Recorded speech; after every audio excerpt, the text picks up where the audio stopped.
We Can you see my screen also? Please just tell me you can see my screen. No. We're going to fix that right now.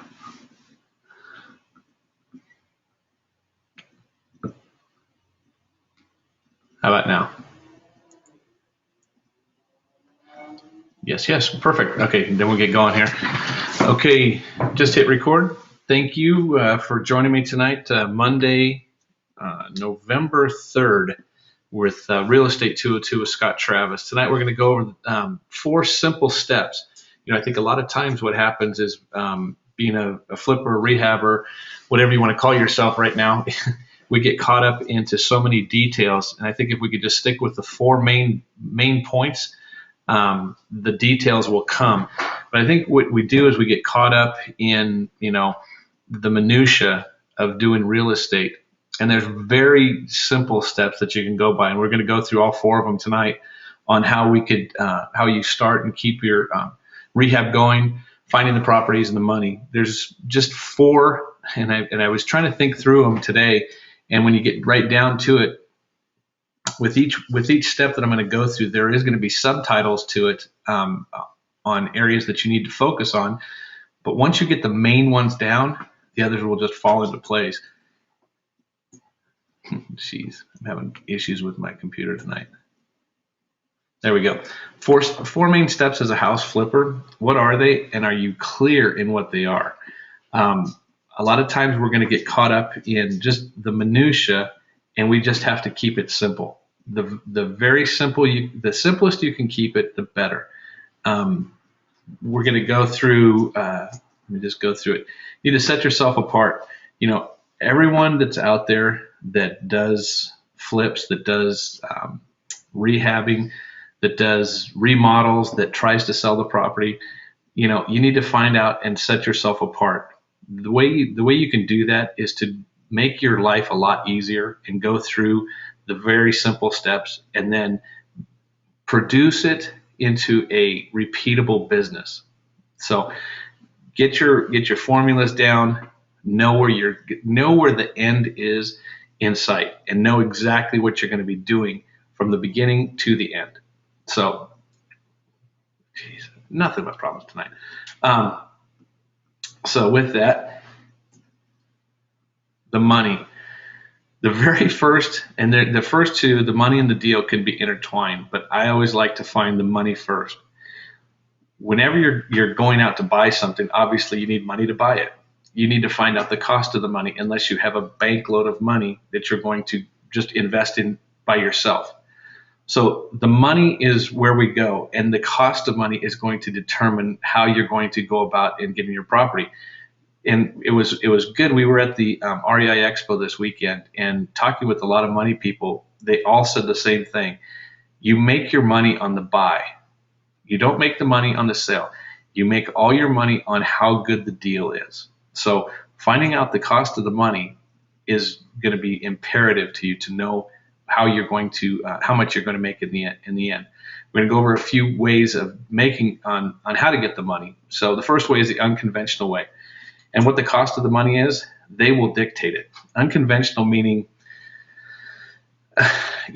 well, I'm gonna sell my car, and someone's gonna loan you money just out of their underneath their bed. There's a whole bunch of people that have money just sitting in a safe at home, and they're gonna tell you what they're gonna want for it. They'll loan you the money, and they'll tell you what their price is gonna be. As a matter of fact, you can put the unconventional, what I'm describing right now, into a whole bunch of different categories. But this is exactly what we've done with the investor in Atlanta right now. It's kind of unconventional. They had money in the bank. He wanted to invest it.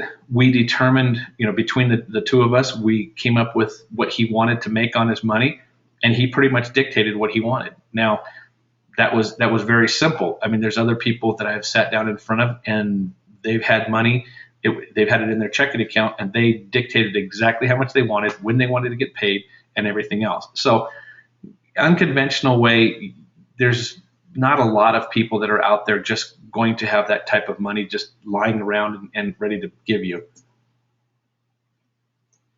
hard money, and I'm sure everybody's heard of hard money. There's lenders in every state that you can think of. These are usually funds with that are managed by institutions, and they lend out people's money. So what they'll normally do is, I've seen anywhere from 11 to 18% plus points. The plus points, usually 2 points. It's 1% of the loan amount. So 100,000 would be $10,000 per point. So the hard money, the way the hard money people make their money, the way the institutions of hard money make their money is, if they charge 11%, they have a fund that they're guaranteeing their investors anywhere from 6 to 8. I found out this weekend also the standard is pretty much 8 on a PPO, a private placement money. That's what the fund that they have. So they're the people that are brokering the deal. They're going to be making 2 to 3% on this. That's how they're going to make their money. A bank. The bank is just a standard rate according to your credit. I know a lot of the gurus go out there, don't use your own money, everything's good, but there's people that still want to put the money, borrow the money under their name, get everything, in order so they have the loan and everything else. So, there's no negotiating, there's no bartering. It's just usually standard rate according to your credit from a bank loan on the money. Private money. Now, what I described in the beginning, the unconventional is pretty much the private money that we had. So unconventional, private, it's the same. That's negotiable, just like the unconventional type is. Private money is, again, having a friend that has some money in the bank, willing to take out money out of their 401k, any type of retirement fund that they have, and you just negotiate it. And that's where the experience comes in, knowing how much your hard money is going to cost you, knowing how much the bank's going to cost you. Obviously, you're trying to get money at the cheapest cost because that's where your money's made. Your money's made on the deal and how much your money's going to cost you in the end. A lot of people say, well, I have savings. That's what I was just saying on the 401ks. That price, you have to take into account, if you're going to take it out of your own, there's going to be penalties that you're going to have to pay. Or if someone's going to lend it to you from their 401, they're going to have to pay the penalties. So one way or another, you are going to pay any penalties that those people they're going to be taking out of their bank or out of their lending institution that they have their money in. So the cost of money is all going to vary throughout those. A joint venture, we like to do joint ventures. We do joint ventures all the time. I'm sure that for those of you that are out there that have done joint ventures, it's really good. If you could find someone with the money and you could produce the product, it's usually a 50-50 split, which works out really nice. Borrowing, say you're a bird dog or you have a property under contract, or a wholesaler and you have a property under contract, you find someone that has, say the property is $100,000, need $25,000 to rehab it. They've got $125,000. The sale price, you're looking at $225,000. I'm just using these numbers for ease. After you pay all your realtors, your fees, your holding costs, and everything else, there might be a $75,000 split between the two of you. Now, what did they do?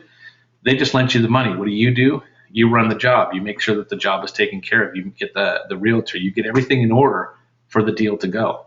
So a joint venture is a great way to do it. And I know that this is called Real Estate 202, and this may be very basic, but my main focus over the last 3 or 4 months on doing bird dogging was just to find the deal. So I'm trying to go into this slowly on the Real Estate 202 to just kind of bring in all the avenues on the way that the deal should be structured, the way that a rehabber does it, the way that someone else might do it. So for those of you that are online and you have a question, feel free to type it up there. If this is real basic, I apologize, but I'm just trying to keep everyone up to speed. The more weeks we go on, the deeper we'll get into it. And once again, if you have any suggestions or any questions that you guys would like me to go over on these webinars, feel free to email me at scott@c2creia.com, reia.com, and I'll spend the week going through it and getting all the answers that you guys have. If you have any questions tonight, just click the button with the little hand next to you, raise your hand. We'll go over it tonight. But like when we started Real Estate 202, we're going to try and keep these at a half an hour. So at about 25, 26 minutes into it, I'll try to be wrapping up, and then I'll be looking over to see if there's any questions that we can answer and get going. If this takes an hour and there's questions, I'll be happy to stay on as long as we need to. So just so you know. So like I said, the deal, or the money and the deal, kind of come hand in hand. Now, between Ivan and I know that we kind of work at different. I think we work at different. Is I would rather have the money as opposed to the deal first, and Ivan would rather have the deal than the money, because I figure if I have the money, then I could find the deal. And some people like to work it either way. But the next one is the deal. Where do I find the deal? And that's just a myriad of everywhere you can go to. First off, there's the bird dogs, and bird dogs is right now, when we ended the bird dogging opportunities, and everything that we've been working on right now is in 3 specific markets: Atlanta, Georgia, Kansas City, Missouri, and Indianapolis, Indiana. And quite frankly, the 2 areas that we work in the strongest are Kansas City and Atlanta. And I'm getting, I think I went through 22 deals last week just from bird dogs. And that's exactly where we're looking at. And the bird dogs are great. They're out there pounding the streets, getting it, working with wholesalers, working whatever angle you can. As a bird dog, you work everything, and if you've been on my bird dogging opportunity that calls before, we try and figure out every way of getting these deals. That's just one way. Pocket deals, you might hear pocket deals all the time. Those seem to be very few and far between lately that I've found. If what's happened over the years of the real estate is I'm finding more and more wannabe realtors actually want to be investors that turn into realtors. So I was listening to someone, I think there was, 47%, just in California, there was 40% of the realtors were investors. So most of the people, they really didn't care about the real estate. They just wanted to get the pocket deals and the first look at the deals. So when I first started doing this, people were asking, is it the best thing to do is to get your real estate license? Well, obviously California, that's what the investors are doing there. I don't have a real estate license. I have no desire to be a realtor. The only reason that I would do it is the exact same reason that a lot of the realtors are doing it now, is just to get the first look at these deals and the properties that are coming across. Wholesaler, those are people that are putting these deals under contract. But as a wholesaler, you better make sure your numbers are right, and you better make sure that the numbers work for the investor at the end. Short sales. That was a big one, I don't know, about 6, 8, 9 months ago, where there was a ton of people that were in short sale. And if you were willing to wait 6 months, and keep your earnest money out there. I think at one time I had about 6 or 7 short sales with $1,000 to $2,500 in earnest money out on them. So if you can float that money and the deal is still there, the good thing about that is if you get under contract and the prices go up, then you're automatically built in some liquid equity. If they've gone down, then you can go back and renegotiate. So, but the short sale, I always tell people, I've always had 4 or 5 short sales in the past, just in my back pocket, just waiting to happen. Just because it's kind of like a planting a seed and just keep watering it and just keep watching it and seeing what's going on. So short sales are okay. Joint venture is probably one of the better ways of doing it. You find the deal, and if or you have the money and you find someone that has a good deal. That's the way to do it. Joint venture is really set up to be a 50-50 split, 60-40, depending on the amount of the money. I was talking with Daniel Green, and he's a sort of CPA this weekend, and it seems as though the more money that you have into the deal, the more money the investor has in the deal, the more obvious the split's going to be. So, more of a 50-50 split is what's going to happen. Whereas if there's not that much money into it and the spread isn't as big, you can go usually down to a 30 or 40%. So a 30-70 or 60-40 in the joint venture. For sale by owner. Another one, if you're driving for dollars, if you know someone, a neighbor of a friend of a neighbor, is trying to sell their house for sale by owner, Craigslist, the newspaper, those where the deals are at. Auctions. I tell you, I spoke with Trevor from Homesearch.com, and you guys might want to take a look at that. It seems like it's a great program. It looks as though they ventured off from Auction.com, and they've got properties, and they've got them all across the United States. They have a reserve bid on them, and what they've got is they've got the most Fannie and Freddie Mae and Freddie Mac properties from the banks. So the banks are basically giving them the properties to auction them off. And I didn't know that until this weekend. And Homesearch.com is one that I was checking out this morning and looking at it, and it's just like an Auction.com website. The difference of it is, and I don't know if it's different, but to bid on anything, you have to have $2,500 into their bank, so that you can bid on them. And what I would say is that's for people who that's kind of their insurance, that you're just not going to bid all these properties up and then not follow through with them. So I'm sure that there's some recourse if you don't follow through that would be stated in there. Off market, obviously for sale by owner, pocket deal, those are all off market. Bird dogs sometimes get off market properties, and off market just means that it's not listed in MLS. The other thing about auctions, the Homesearch.com, is their auction properties are all on MLS. So if but on the bottom of it says that if you want any information, you have to talk to Homesearch.com, which drives them right back to the auction. So you might be looking, I don't know, wherever you guys are looking for deals, and you see that, just know that that's an auction property. And the last but not least is the MLS, the multiple listings. And there's a lot of people that, I could see this kind of, tongue in cheek, a lot of, seasoned investors that say, oh, MLS is no good, but I've still found deals on MLS.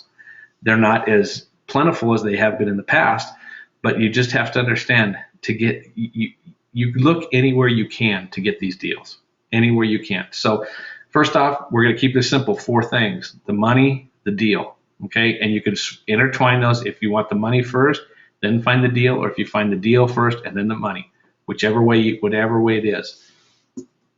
Next one is the work. And this one, I was going through this and trying to figure this one out and how to go through it, but here we go. Basically, this is the work that's needed to make the property resellable, or that you can list the property and sell it again. What type of work does this need? So first off, you've got the deal, then you've got the money. Now you've got the deal under contract. What does it need? You have to go through this checklist. Is it just a lipstick? When I say lipstick, and you'll hear that a lot, is it just carpet and paint? Usually you're not going to change anything out. You're not going to change the doors. You're not going to change the doorknobs. You'll change the locks, but you're not going to do anything crazy. It's just lipstick. Just make it look pretty so that you can resell it. Are you going to remodel it? That means, are you going to take it out? Are you going to, change the doors on the inside? Maybe update the kitchen. Maybe you bought a 1970s type house. Remodel it. Just update it to new standards. Are you going to add on? That's a big one. When we look at the deal, adding on, is it going to make us a lot more money? Are we buying a 3-1, 3-bedroom, 1-bath in a usually 3-2, 3.5 bath, and that extra bath and a half is going to get us the extra $15,000-$20,000 that we need? Maybe it's going to cost us $10,000 to put the bathroom on. Is it going to be worth the money? A tear down. These are great, where you just look at the property and you just say, this property is too far gone. Maybe it's a 2-1 in a great neighborhood that everybody's remodeled it. And I've had a lot of these come across my desk. Actually, we were looking at one down in California, and it was a $1.7 million property that all we were going to do is tear it down, just tear it down to the ground and rebuild. So, those obviously you have to know your numbers and get everything in order with that. But on the work, you just have to determine what level of work you're going to be doing into this. Talking with Leo Clark this weekend, he's big into development. He buys raw dirt and puts houses on it. That's another angle that is really coming up, is where he's getting between 11 and 15 plots of land that's ready to be built on. So, again, that's still part of the deal. You still need the deal. You still need the money. What's the next step? The work. Are you going to do any of these? And this is kind of why I'm saying I'm trying to break this down into 4 easy steps, and then with that, they're all subs underneath it. Is it going to be a rental? We have turnkey rentals that we're producing right now in Atlanta and in Kansas City. That really we don't want to do a full remodel. We really don't want to add anything on. We have to make it. It's going to be a little bit more than a lipstick, because we have to make it rent ready. So maybe the kitchen might need some new Formica tops. The kitchen cabinets might need to be painted. Get them all done rather than just cleaned up real well. So know what your end buyer is going to want and what you're going to do with it. Is it going to be a retail flip? In a retail flip, pretty much all of those are going to come into effect. You could lipstick it. You could make it just pretty. You possibly going to remodel the whole thing. You could be doing an add-on. It could possibly be a tear down. It's not going to be redevelopment, And are you going to retail sell it for someone to do it as a rental? These are the different angles that you're going to have to look at on how much work you're going to actually be putting into the property that you're going to be reselling. So we've got the deal, we've got the money, we've got the work, and the last but not least, you're at the end. Like I said, I want to keep this as simple as it can be. Who is the end buyer? That's what you have to think about.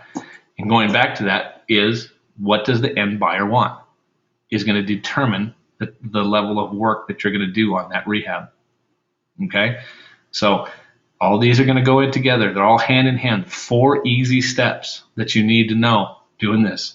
So in the end, you need to know who is going to be the end buyer.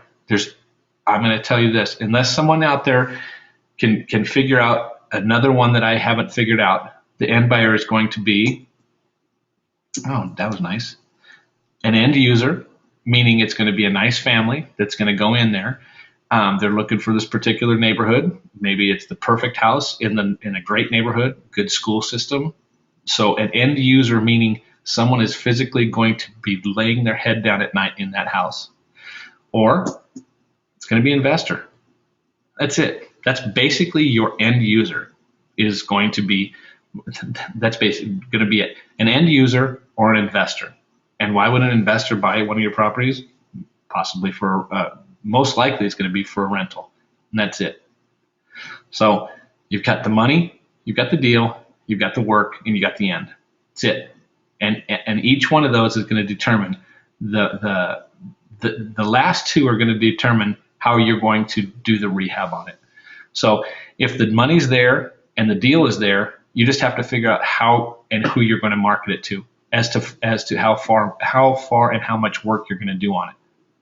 Whether it's going to be a lipstick, it's going to be a tear down, it's going to be a remodel, it's going to be an add-on. Your end user is going to be someone that's going to sleep in it, or an investor. And that's it. Keep it simple. Keep it as simple as you can, and you won't go wrong. That's just it. So, with that, we're going to continue to go on, but I'm just looking over at my screen just to see if there is any questions. If you guys have anything, please type it in. I'm looking over there right now. We're coming up on about 25 minutes. Like I said, about 25 minutes. I was going to try and wrap this thing up and get any questions answered. If we go over, that's absolutely fine. We'll keep it going. And if you need to get a hold of me, the end here, I'm going to put everything up on the way to get a hold of me. And we always are looking for money partners in our deals. So if you have money or if you want to become a joint venture partner, I would say to reach out to Ivan at c2crea.com, reia.com. Certified property finders, that is something that since we've been having this last weekend, we had the REI convention. This next weekend, and that was in Anaheim, or Garden Grove, excuse me. This weekend, it's in Las Vegas, is the American Associated Private Lenders, American Associated Private Lenders, Association of American Private Lenders. That's going to be out here in Las Vegas, and we're going to be attending that. So the certified property finders, we're getting the paperwork together to do that. Basically, that's just being a bird dog on steroids. That you're going to know exactly what everyone's looking for in a property to go back to. You can reach me at scott@c2creia.com. And rehab consulting, if you're in the middle of a rehab, or if you're starting a rehab, or if you're getting ready to do a rehab, purchasing a property, and you kind of intimidated by dealing with contractors or not know exactly how you should go about writing up the contract, that's what I'm here for. And if you're in the middle of one, it looks like it's going sideways and you don't know up from down. My background is construction. I've been a contractor for over 20 years. That we can get help with you on that. Like I said, if most of you have been out there, got quite a few on that. Most of you have heard about the one that we saved almost $11,000. Plus, we got, I say it's free stuff, extras onto our property that we didn't pay for. Meaning we didn't pay for it, we got credit back, and we used that money to upgrade the property even more. All legal. Contractor still working with it. Actually, the contractor is trying to get us to do a couple more houses with him. He's basically being our bird dog in Atlanta. He's one of the bird dogs in Atlanta. So it's not that we take advantage of the contractors, because trust me, I'm on the other side. I know I can probably take advantage of you more than you can take advantage of me when it comes to a contract. So if you want someone on your side, knowing what the contractors know, that's what the rehab consulting is about. So I'm looking over. If there is any questions, please feel free to just type them in. This is coming down to the end. That's me and my bride in Curacao over there. So that if you need to get a hold of me, if you would like to get a hold of me, which I'm here for that. If there's anything I can answer or anything I can help you guys with, it's scott@c2creia.com. We also have c2c.com rehab consulting. C2C. If you want to view this podcast or any of the other previous ones, go to C2C REIA podcast. And then we have our own separate rehabconsulting.com, C2C REIA, or C2C rehabconsulting.com. And then really, if you would like to get a hold of me, or I would appreciate if you guys reached out and friended me on Facebook. We have a bird dogging opportunities private page that we've got that will change over to Real Estate 202 that we're going to get out with everybody. And then a phone number if you need to get a hold of us at any time for any of these things, 877-C2C-7520. 877, that's 222-7520. So if there's anything you guys want me to go back over or you want me to redo, I'm just trying to keep this, like I said in the beginning tonight, it's very simple. The deal, the money, the work, and the end. That's it. With those, you just have to know exactly what your end buyer is and where you're going to be marketing the property at the end. So I'm going to take one more quick look over here, and if I don't see anybody has any questions and you don't want to ask them tonight, email me at scott@c2creia.com, or otherwise next week. I'm looking for suggestions on what you guys want me to talk about. I was talking to Pete, and it's kind of hard for me, and it sounds kind of bad, but I'm thinking what's happening is I'm answering very simple questions, and I know that there's other questions out there that need to be answered, but I'm not sure if I'm not sure in the direction on how you guys want me to take this on Real Estate 202. I'm thinking that I try to tackle a topic each week and that we can go over and kind of go into it. But this first couple of weeks, I just wanted to get back to just kind of start with the basics and know exactly where we is. And this is exactly how I analyze the deal. Money, deal, work, the end. That's it. So I'll try and take you through my mind and the way I do them. And a lot of times what I'll do is I'll skip over something just because I know that that's the next process that I have to go through. So I'm going to have to slow myself down on what I did. Just kind of Joni, I just got on this webinar. Will it happen again? Yes, absolutely. What I'm going to be doing is I've recorded this, and you can go on to c2creia.com/podcast. And this should be up either later tonight or first thing in the morning, so you could hear it from the beginning. But thanks for the question. So that's kind of a little bit inside my mind on how I'd like to take Real Estate 202 and help everybody out there that needs something. So with that, if there's no more questions, I will look over one more time and see if there's anything else that's going on. If not, you guys have an excellent, here we go. I have a question. Thank you, Mike. Here's a question. Is it legal when lawyers and agents charge an extra fee on a short sale?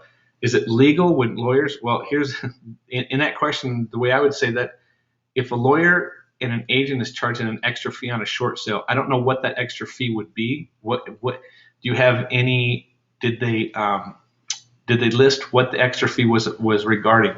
Is that just a holding fee, or did they line item it? I'd have to know what the language was on the contract. So whether it's legal or not, I don't know. When a lawyer's putting it in there, I would say yes, but I don't know what they're trying to charge you for. So I'm sorry about that, Lucy, but I need a little bit more information with that one. Gerald, you emailed me a deal in Kansas City to review. I will be looking at it. When did you send that over?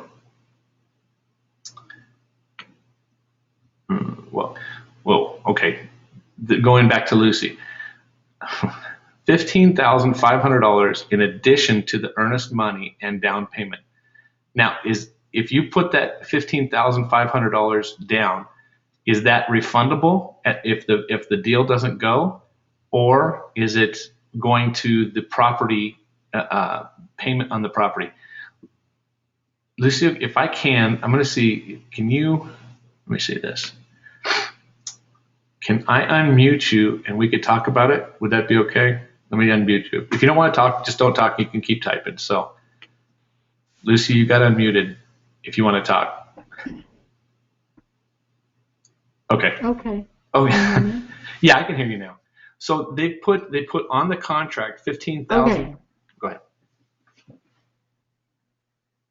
They put $15,500 in addition to normal earnest money and your basic deposit to buy the house. Okay, and this is on a short sale? It's on a short sale, and that's kind of the way they're screening out first-time buyers. And I just wanted to know if you'd heard about that where you're at. I have not heard that they've put that much extra down. Now, let me ask you, is this $15,500 refundable if you don't follow through? Yeah. Nope. Boy, well, if you don't follow through, of course. I mean, you're not putting it up front. You're putting it at the close of escrow. So this doesn't come into play with the purchase price of the house. This is just on top of the money, on top of the purchase price of the house. It's just on top, just to get into the deal. The house has been looked at like thousands of times. It's a great little house, for instance. But these are the kind of deals that most people aren't doing. Right. But a lot of times you can lowball it and hope that they'll take it because you're paying that extra, grease fee. That's basically what it sounds like. It sounds like they're just trying to get it might be in short sale for $50,000, but they really want $65,000, and that's how they're getting it. Right. They're just trying to get more money. Yeah, you know what? It's screening a lot of people out, and it's kind of frustrating. Well, the way I would say that, since it's a short sale, do they say how long? This microphone's not working too well. I can't hear you. Oh, I'm sorry. Okay, with that money, are they saying that? Hold on, so the microphone's not working. How long into the short sale are you? I'm hearing you now. Okay, how long into the short sale are you? How long do they Just on the anticipate? offer. Just an offer. So, do they have an end date of the short sale? Is it an approved? Oh, Is it an approved short sale? no, it's not been approved yet. I mean, the short sale's been approved, but we've not been approved to buy it at the price we're putting down, right? Right. Okay. We haven't gotten an answer from the bank yet. Okay. So the And the approved. decision maker is the bank, Right. So. not the lawyers. Okay. So what you've got is you've put an offer in, and that's going to be accepted by the bank of the offer that you've put in. Is that what you're saying? Hopefully, because I put in a low ball offer considering that 15.5, yeah. Okay. So maybe But it doesn't go towards the down or anything. It just goes directly to the lawyers and the agent. Yeah, I would have to make sure that you're I guess making. it's like a carve-out fee, but it's not. No, I've never heard of it. I've heard of it maybe being like $2,000, and I'm that not went. hearing you very well. I'm I'm talking as loud as I can. I'm usually Yeah, that's a bit. usually I've seen Oh, it. I'm sorry. I've seen it as about $2,000, and that $2,000 would go towards the purchase price of the property. So you would have to come if you put No, say that the property was $100,000, and you put in $5,000 in earnest money, and then you put an extra $5,000. That $5,000 sorry. would go towards, So now at closing you come in with 90,000. But I've never heard that you have to Right. pay 15,500 for extra at all. So I Yeah, would. and it doesn't go towards your purchase at all. It's strictly outside the parameters, and I think it's because they can. Well, so what you're doing basically is I mean, you're paying the lawyer's fee for the bank to do the short sales. What you're doing. additional fees. The lawyers are Yeah. getting paid already. Well, but what I'm saying This is an additional, like, gouge your money fee. Yeah. Unless But how much the money is in the deal? property's worth, 50,000 more than I offered. Well, but really the house now is only worth 35,000 But I more than just what was you. wondering if you'd heard about it. Yeah, no. So, but if you have to pay an What's extra that? 15, if you have to pay an extra 15,000, now the house is One only more worth. time? If you have to pay an extra 15,000, the house now your profit's only down to 35,000. We must have a bad connection. I'm sorry, but anyway, Yeah, but I've never we heard. do have a bad connection. We Yeah, offered 185, and it's tax assessed almost at 240. yeah. So I I was wouldn't. considering that fee when I offered. Yeah, I wouldn't. I wouldn't be paying that extra fee. Not. And what is it in Yeah. California? What state No, is it's it? in Washington State. Wow. Yeah. No. Yeah, I don't think it would fly in California. Just make sure that your money's there if you wanted to keep it. But thanks for the question. I hope that helped. But I wouldn't pay that extra Okay, the skin on good the top. advice. Thank Okay. you. So well, hopefully we helped Lucy out there. And Gerald, here's the answer to this one. On deal on Beecher Street, we looked at it. I had my guys go out there, and it's just not feasible for the price that it was asked and for what the marketability is at the end. So, but please keep coming them over. I'm dealing well with him right now. I believe it's Jerry that we're dealing with, Gerald. Thank you so much for all the questions. I'll look up here and see if there's any other ones. But yeah, if you come into a short sale and they're adding a bunch of extra fees on, maybe that's something new that's coming up. But I've never paid any type of fee like that on top of. I've heard of $2,000, $2,000 to $3,000. I've heard of to make sure that you're one of the people that want to do it. And usually, what they do is they make that into the earnest deposit, so that automatically goes into the purchase price of the house. So that gets taken off when you purchase the house. So, well, with that, guys, I appreciate everything. Once again, if you enjoyed it, if there's something that I can help you with during the week, if there's a particular topic that you want me to go over, please email me at scott@c2creia.com. And with that, we will sign off and we will see you next week. Thank you, guys.